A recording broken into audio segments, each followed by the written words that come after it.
ایک ہے سنی سنائی بات، لیکن علم الیقین اور حق الیقین کی بنیاد پر میں بات کرتا ہوں کہ جب میں خیبر پختونخوا میں فائنانس منسٹر تھا تو 2003 اور 4 کے بجٹ میں ورلڈ بینک نے ہمیں 5 ارب روپیہ دیے تھے. اس کو ہم نے بجٹ کا حصہ بنایا.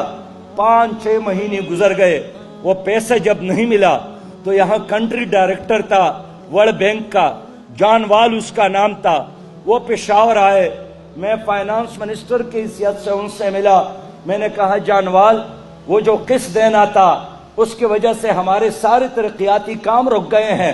انہوں نے ہنس پڑے اور کہا کہ جو تم نے پشاور میں خواتین کے وہ بل بورڈ ان کی تصویروں پر جو مبنی تھی اس کو توڑا ہے، تو کیا اس کے باوجود بھی آپ ہم سے پیسہ لینا چاہتے ہیں؟ میں نے کہا کہ جانوار، ہمارے بل بورڈوں پر خواتین کی تصویر کا اور ورلڈ بینک کے قرضے کا کیا تعلق ہے؟ اس کا آپس میں کیا رشتہ ہے؟ وہ ہنس پڑے.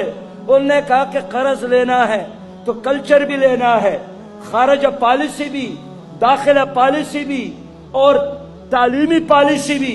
یہ کیسے ہو سکتا ہے کہ پیسہ ہمارا ہو اور نظریہ اور کلچر اور تہذیب اور عقیدہ آپ کا چلے؟ نہیں، ان دونوں میں سے ایک کا انتخاب کرنا ہے. مجھے یقین ہو گیا کہ جو قرضے ملتے ہیں یہ قوموں کو اٹھانے کے لیے نہیں، قوموں کو غلام بنانے کے لیے ملتے